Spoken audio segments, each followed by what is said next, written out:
नमस्ते बेटिया, I am JVN doctor Suman Shekhawat, department of काय चिकित्सा, faculty of Ayurvedic sciences, Jyoti Vidyapeeth, women's university, Jaipur. Today we will discuss about Paddaha. Paddaha is one of the Vat Vyadhi. Now we will start to understand this disease. सिद्धांत के क्रम में पहले हमें यह जान लेना ज़रूरी है कि अष्टमहारोग कितने होते हैं. तो अष्टमहारोग जो हैं कुछ बताए हैं, जैसे आचार्य वाग्भट ने कहा कि वात व्याधि, अश्मरी, कुष्ठ रोग, मेह, प्रमेह जो है, मधुमेह जिसको कहा जाता है डायबिटीज़ आज के परिप्रेक्ष्य में, उदर रोग, भगंदर, अर्श और ग्रहणी, इन 8 को अष्टमहारोग कहा है. तो इसके लिए कहा है वात व्याधि के लिए कि वातेन जनितो व्याधि इति वात व्याधि, अर्थात वात से जिस व्याधि की उत्पत्ति होती है वह वात व्याधि है. इस निरुक्ति से ज्वर आदि जो है रोग आ जाएंगे, इसलिए यह निरुक्ति पूर्णतः ठीक नहीं है. अब इसी में कहा गया है कि वात एवं व्याधि इति वात व्याधि, वात ही व्याधि है, यह मान्य नहीं है. विकृत वात जनितो असाधारणो व्याधिर्वात व्याधि, यानी विकृत वात से उत्पन्न असाधारण व्याधि वात व्याधि है, यह पूर्णतः सही है. जो रोग केवल वायु दोष के विकृत होने से उत्पन्न होते हैं उसे वात व्याधि कहते हैं. वात व्याधि जो है यह वातज विकार 80 प्रकार के होते हैं. इसके अंदर जो है अगर हम देखें कि इसका सामान्य निदान, तो वात विकार जो है इनका सामान्य निदान इस प्रकार से होता है, जैसे कि वातवर्धक आहार का सेवन करने से जैसे रूक्ष, शीत, लघु, कटु, तिक्त कषाय, अल्प मात्रा में, खर, विशद, उपवास विरुद्ध असात्म्य आहार का सेवन करने से, ये सभी वातवर्धक आहार हैं. अगर हम वातवर्धक विहार की बात करें तो इसमें वेग धारण, भय, शोक, चिंता, अति मैथुन, रात्रि जागरण, अति व्यायाम, अति पैदल चलना, उच्च भाषण, अधिक भार उठाना, ये सभी वातवर्धक विहार हैं. मार्गावरोध अर्थात वायु के मार्ग में अवरोध, धातु क्षय, रसादी धातुओं का क्षय, किसी रोग के कारण अतिकृश हो जाना, यह भी वात व्याधि की उत्पत्ति कर सकता है. दोष या धातु का आवरण, आम दोष के कारण पंचकर्म सम्यक प्रकार से ना होना. अगर हम संप्राप्ति की बात करें तो जो अभी हमने निदान डिस्कस किए, वो निदान का सेवन करने से वात का प्रकोप होता है. यह प्रकोपित वात व नाड़ियों की क्रिया सम्यक प्रकार से नहीं होती प्रकोपित वात के कारण. तो इसकी वजह से या तो वात के कर्मों की वृद्धि होती है या वात के कर्मों का ह्रास होता है. अगर वात के कर्मों की वृद्धि होगी तो आक्षेपक, कंपवात आदि रोग होंगे. अगर वात के कर्मों का ह्रास होगा तो पक्षाघात आदि रोग होंगे. वात जो है आयुर्वेद के अंदर 5 प्रकार की वायु बताई गई हैं: प्राण वायु, उदान वायु, समान वायु, व्यान वायु एवं अपान वायु. अगर हम प्राण वायु की बात करें तो प्राण वायु का स्थान होता है सिर. इसके अतिरिक्त हृदय, फुफ्फुस, कंठ आदि भी इसके स्थान हैं. इसकी विकृति में फुफ्फुस व हृदय के रोग होते हैं. अगर हम उदान वायु की बात करें तो इसका मुख्य स्थान होता है कंठ एवं फुफ्फुस. इसकी विकृति से श्वास संबंधी कंठ रोग होते हैं. अपान वायु, इसका मुख्य स्थान ग्रहणी है. इसकी विकृति से ग्रहणी, उदरशूल, अनहा, अतिसार आदि रोग होते हैं. व्यान वायु, यह हृदय व सर्व शरीरगत व्याप्त रहती है. इसकी विकृति से दुर्बलता, कृशता, मांसपेशी क्षय आदि रोग होते हैं. अपान वायु, इसका मुख्य स्थान नाभि के नीचे है. इसकी विकृति से मूत्रकृच, मूत्राघात, अश्मरी, अर्श, गर्भ की असम्यक प्रवृत्ति आदि रोग होते हैं. इसी प्रकार से जो है हम अगर वात व्याधि देखें तो वात व्याधि ऐसी व्याधि होती है जिनका कोई पूर्व रूप नहीं होता, अर्थात ये जो व्याधियां हैं इनका सीधा लक्षण प्रकट होता है। जैसे कुछ व्याधियां होती हैं पक्षाघात, तो सीधे लक्षण आते हैं उस पक्षाघात में। अगर किसी को पैरालिसिस होगा तो सीधे सिम्टम देखने को मिलेंगे। इसी प्रकार से किसी को अगर सियाटिक ग्रंथि जन्य पेन है तो सीधे लक्षण देखने को मिलेंगे। ऐसा नहीं है कि पहले पूर्व रूप आएगा और फिर लक्षणों की उत्पत्ति होगी। अगर हम जो है इसकी वात व्याधि की बात करें तो व्यक्त लक्षण ही इसका पूर्व रूप होता है। इसका पूर्व रूप जो है वो अव्यक्त है और व्यक्त लक्षण ही इसके रूप होते हैं। वात व्याधियों की अगर सामान्य लक्षण की बात करें तो संधियों में जकड़ाहट होना, अस्थि भग्न होना, संधि विच्युति, अपने स्थान से संधियों का हट जाना, अंगों का शोष हो जाना, लंगड़ापन, पंगुता, कुबड़ निकल आना, अनिद्रा होना, शुक्र का नाश होना, गर्भ का नाश होना, रज का क्षय होना, अंगों में सूनापन आना, अंगों में फड़कन होना, सिर में जकड़ाहट होना, गर्दन का टेढ़ा हो जाना या अंगों में सुई चुभने के समान वेदना का हो जाना। इस प्रकार से इसके लक्षण बताए गए हैं।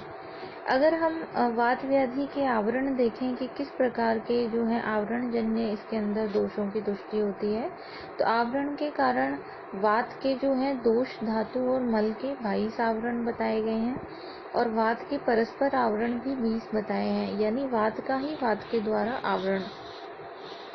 इस प्रकार से जो है वात व्याधि की अगर हम देखें कि ये जो कंडीशंस हैं इनमें किस तरह के चिकित्सा उपक्रम का प्रयोग किया जाता है, तो वात व्याधि चिकित्सा के सिद्धांत व अगर चिकित्सा सूत्र देखें तो इसमें स्नेहन, स्वेदन, संशोधन, नस्य, धूमपान, रसायन प्रयोग, आवरण में उपचार, इनका प्रयोग करते हैं। जैसे वात व्याधि में अगर हम स्नेहन की बात करें तो स्तब्धता रहित वात विकार में घृत, तेल, वसा, मज्जा के बाह्य एवं अभ्यंतर प्रयोग से स्नेहन कराना चाहिए।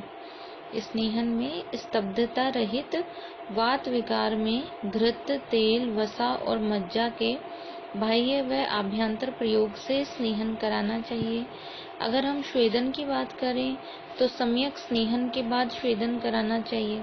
अगर हम स्वेदन के लाभ देखें तो जैसे अंग मृदु हो जाते हैं, दोष जो होते हैं वे शाखा से कोष्ठ में आने पर ही उन्हें आसानी से शरीर से बाहर निकाला जाता है।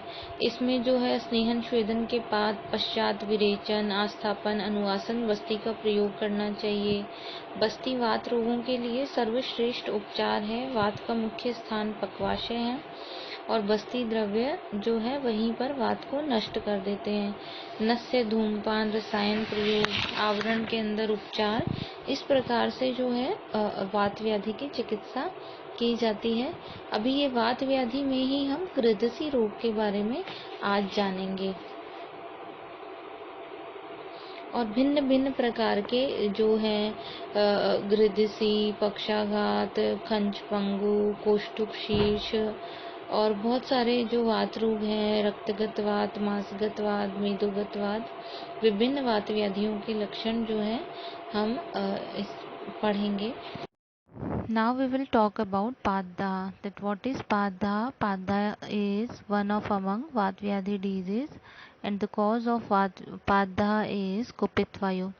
कुपित वायु जब पित्त और रक्त के साथ में मिलकर के पैरों में दाह और जलन उत्पन्न करती है, यह अवस्था ही पाददाह कहलाती है। पाददाह की अवस्था के अंदर जैसे चंद्रप्रभावटी का प्रयोग किया जा सकता है जल से एवं दूध से। भोजन के पश्चात चंदनासव का प्रयोग किया जा सकता है। इसके अलावा अगर पैरों में जलन रहती है तो लौकी का जूस प्रातः सायं प्रयोग किया जा सकता है। और अभ्यंग जो है वह घृत कुमारी, फल मज्जा और मक्खन का पैरों पे अभ्यंग किया जा सकता है। Thank you so much. This session is powered by digital version 2.0 Jyoti Vidyapeeth women's university Jaipur. I hope you all are satisfied with this session. If you feel any kind of problem with this session, please mention it in comment box. I will resolve it soon. Thank you. अगर हम इसका लक्षणों के आधार पे देखें तो facial paralysis के साथ में इसका जो है कोऑर्डिनेशन इसको कोरिलेट किया जा सकता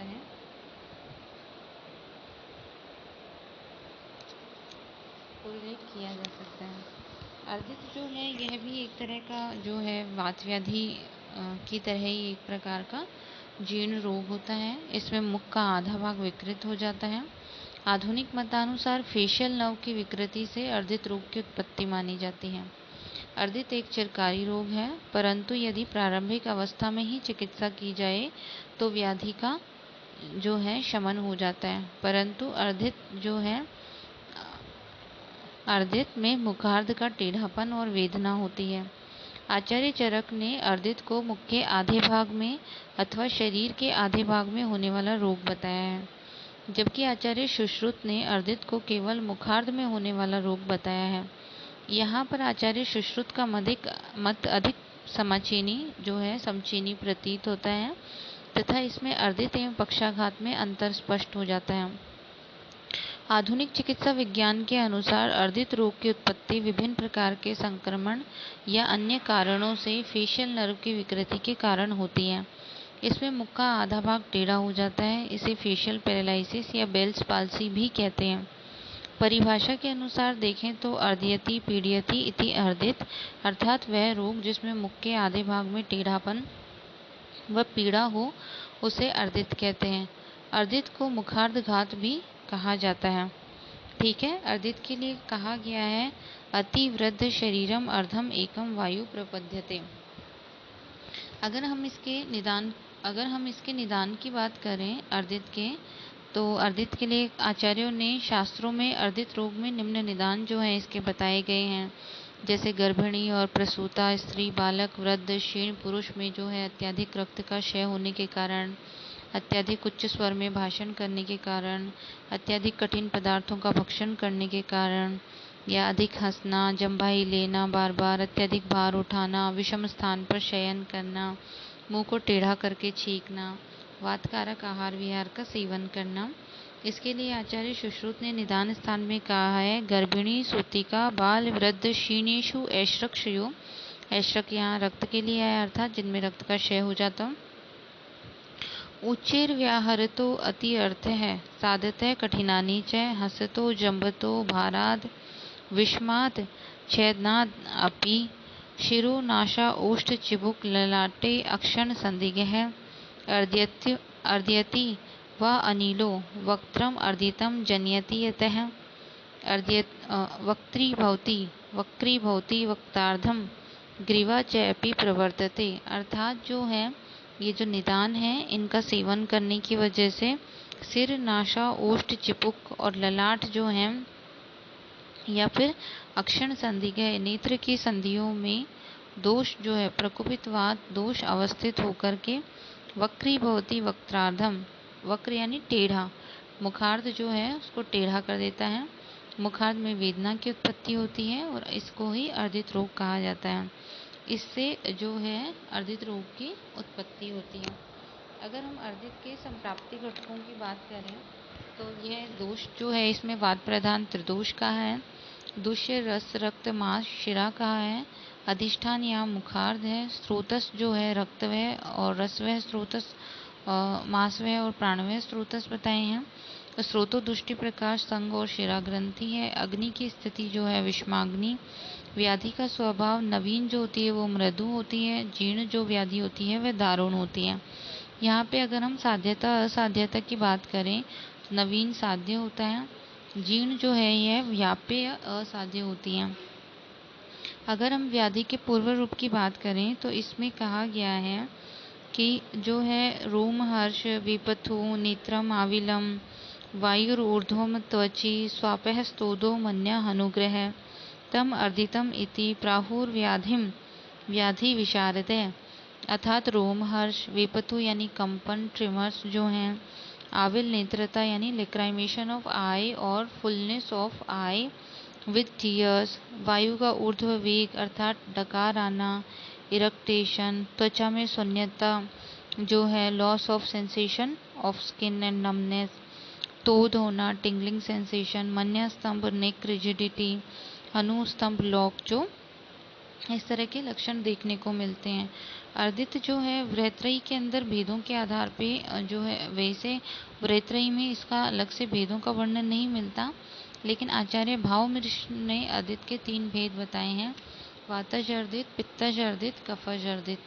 इन्होंने कहा है, अगर हम इसके सामान्य लक्षणों की बात करें तो ये कहते हैं मुख का टेढ़ा हो जाना यानी यूनिलेटरल फेशियल पैरालिसिस, नेत्र, ललाट, ओष्ठ, जिह्वा का एक तरफ वक्र हो जाना यानी drooping of muscle of eyes, forehead, lips and tongue on the affected side, शिरह कम ट्रिमर ऑफ हेड, वाक संग एफोनिया, स्तब्ध नेत्रता यानी इमोबाइलाइजेशन ऑफ आईज, दंत चाल यानी फ्रिक्शन ऑफ टीथ, स्वर भंग यानी होर्सनेस ऑफ वॉइस, श्रुति हानि यानी डीफनेस, शवग्रह यानी छींक का रुक जाना, गंध का ज्ञान नहीं होना जाना, याददाश्त की कमी हो जाना, निद्रा में भय लगना, मुख के प्रभावित भाग से जो है निष्ठीव अन्न व जल का गिरना, गले के जो है ऊर्ध्व और अधोभाग के अंदर पीड़ा होना। ये सब जो चीज़ होती हैं यह इसके लक्षणों के अंदर है। और आचार्य वाग्भट ने जो है इसको कई जगह पे एकायाम जो है इसके लिए प्रयोग किया गया है। अगर हम इसके भेदानुसार लक्षण देखें तो वातज अर्दित के लिए कहा है मुख से अत्यधिक लाला स्राव, व्यथा, कंप, अनुग्रह, वाक्ग्रह, ओष्ठ में शोथ और शूल का होना। इसी के अलावा जो है पित्तज अर्दित के लिए है मुख का वर्ण पीताभ होना, ज्वर होना, पिपासा, मोह, उष्णता। कफज अर्दित के संबंध में आया है गाल, सिर और मन्या में शोथ तथा स्तंभ। अगर हम यहाँ पे जो है सापेक्ष निदान की बात करें तो पक्षाघात और जिह्वा स्तंभ जो है इसका डिफरेंशियल डायग्नोसिस किया जा सकता है। पक्षाघात में ऊपर से नीचे तक शरीर के आधे भाग में चेष्टा का नाश होता है, जबकि इसमें मुख के आधे भाग में चेष्टा का नाश होता है और यह फेशियल नर्व की विकृति की वजह से होता है।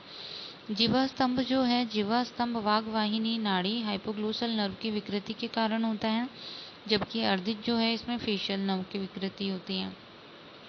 अगर हम इसके अंदर जो है साध्यता असाध्यता देखें तो जो क्षीण रोगी होगा, जिसके नेत्र न खुलते हों, नहीं बंद होते हों, इस प्रकार का जो निरंतर जैसे अस्पष्ट बोलने वाला रोगी हो, 3 वर्ष पुराना हो, जिस रोगी में कंप लक्षण हो, जिस रोगी में नेत्र नाशा मुख से निरंतर स्राव होता हो, इस प्रकार का जो रोगी होता है उसके अंदर यह असाध्य होता है। अगर हम इसकी चिकित्सा की तरफ देखें तो आचार्य चरक ने नस्य, मूर्धा पर तेल का अभ्यंग, संतर्पण आहार का सेवन, नाड़ी स्वेदन, आनुक जीवों के मांस का उपनह एवं आचार्य वाग्भट कहते हैं कि जैसे कर्ण और नेत्र का तर्पण, शोफ होने पर वमन, दाह, लालिमा और शिरावेद जो है इन्होंने बताया, तो इस प्रकार से इसकी चिकित्सा करते हैं। Thank you.